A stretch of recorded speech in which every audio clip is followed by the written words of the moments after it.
بسم الله الرحمن الرحيم. أولا السلام عليكم ورحمة الله وبركاته. soo dhawaada walaalaha sharafta badan ee ku xiran janalkeena caafimaadka. Raqay ama xamar waa miro dhanaan oo ka baxa dhulka ay badanaa Soomaalidu degto. Waxay Carabta u bixiyeen tamar Hindi, inkastoo isla magaciisii asalka ahaa ay u yaqaaneen xamar. Ingiriiskana isla magacii Carabta ay u bixiyeen tamar Hindi. Taariikhdu waxay sheegtaa in asal ahaan raqayga ama xamartu uu ka soo jeedo bariga Afrika iyo jasiiradda Madagascar. Kadib ayuu ku faafay dalalka Suudaan, Masar, galbeedka Afrika ilaa iyo Hindiya. Raqayga boqolkiiba 18 waa aashito, khaasatan nooca liin dhanaanta. Waana waxa u yeelaya dhanaanka siyaadada ah. Waxaa kaloo ku jira maadooyinka phosphor, magnesium, calcium, cusbada sodium iyo vitamin B3.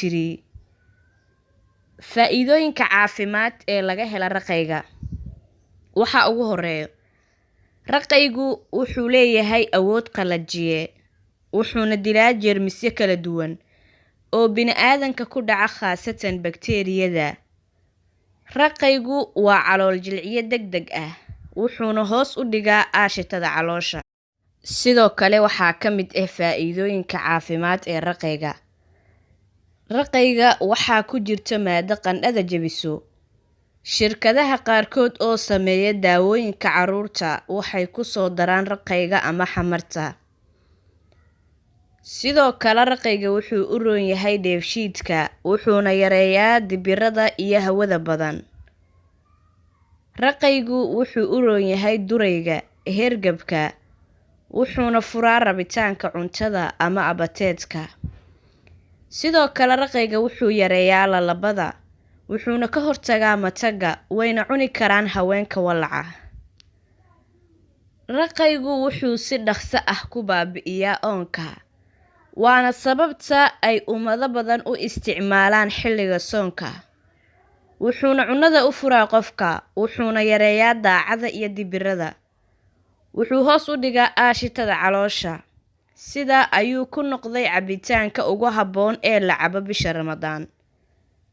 Haddaba, raqayga sidee cabitaan looga sameeyaa? Qolofta ayaa laga siibaa, kadibna miraha ayaa biyo lala dhigaa ama lagu karkariyaa.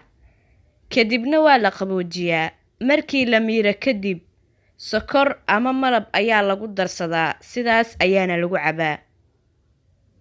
Waan filayaa walaalaha qaaliga ah in aad ka faa'iideysateen faa'iidooyinka caafimaad ee laga helo raqayga iyo qaabka looga samaysan lahaa cabitaankaba. U sheergareeya walaalihiina kale si ay iyagana uga faa'iideystaan.